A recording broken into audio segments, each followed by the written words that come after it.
আমরা প্রত্যেকটাকেই গুরুত্ব দিচ্ছি। পূজার বেলায় আমরা আসলে সাধারণ মাঝারি গুরুত্বপূর্ণ পূজার বেলায় আমরা এটা করতে চাইনি।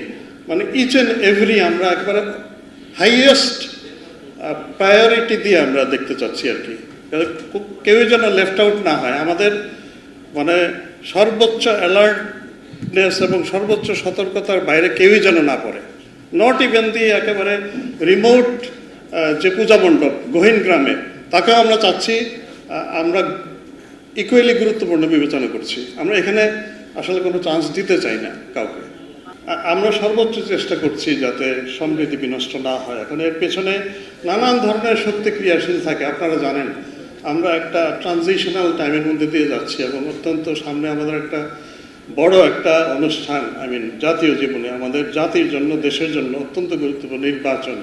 এখন এই পরিবেশটা আপনারা জানেন যে এটা ব্যাহত করার জন্য দেয়ার আর সো মেনি এলিমেন্টস যারা এগুলো কাজ করে। তো অবশ্যই এটা আমি তো মনে করি এরকম নানান ধরনের রিয়াকশনারি এলিমেন্টস আছে যারা সম্প্রীতি বিনষ্ট করতে চায়। আলটিমেটলি সমাজ অস্থির হলে সেই গোলটা গিয়ে হবে আলটিমেটলি যে আমাদের একটা শান্তিপূর্ণ ইলেকশন যেন ক্ষতিগ্রস্ত হয়।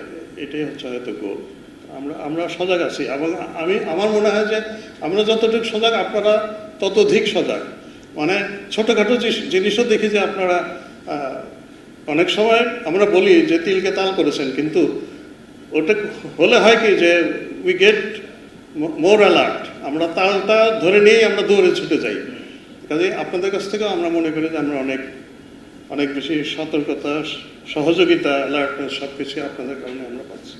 1 সেপ্টেম্বর থেকে 29 সেপ্টেম্বর পর্যন্ত আমরা পূজা মণ্ডপ, তৎসন্নিহিত এলাকা, মন্দির সব জায়গায় কড়া নজরদারি রেখেছি যেন আমাদের এই দেশে ধর্মীয় সম্প্রীতি যেভাবে যুগ যুগ ধরে বজায় ছিল এই সময়ে যেন বজায় থাকে এবং কোনো ধরনের অপ্রীতিকর ঘটনা যেন না ঘটে। এর মধ্যে ছোটোখাটো যে কোনো ইস্যুতেই আমরা সাথে সাথে সেখানে গিয়েছি। পূজা কমিটির তরফ থেকে হোক অথবা আপনাদের তরফ থেকে হোক অথবা অন্য যে কোনোভাবে খবর পেলেই আমাদের সংশ্লিষ্ট পুলিশ কর্মকর্তারা সেখানে ছুটে যান এবং চেষ্টা করেন যে কোনো ধরনের অপ্রীতিকর ঘটনা যেন বড় না হয়, এটা যেন সেখানে নিষ্পত্তি হয়, অথবা কেউ যদি সংক্ষুব্ধ হন, আহত হন, সেটার যেন প্রতিকার হয়। এর মধ্যে আমরা এরকম গত রাত পর্যন্ত 49টা ঘটনা হয়েছে এবং এর কোনোটাই বড়সড় ধরনের কোনো বিপত্তি তৈরি করেনি।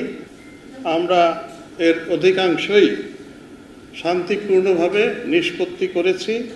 কিছু কিছু ক্ষেত্রে আমরা মামলা নিয়েছি এবং এর জন্য অপরাধীকেও আমরা গ্রেপ্তার করেছি এবং কয়েকজন আবার ম্যাজিস্ট্রেটের কোর্টে স্বীকারোক্তিমূলক জবানবন্দিও দিয়েছেন। এখন পর্যন্ত আমরা সার্বিকভাবে শান্তি শৃঙ্খলা বজায় রাখার জন্য সর্বোচ্চ চেষ্টা করে যাচ্ছি।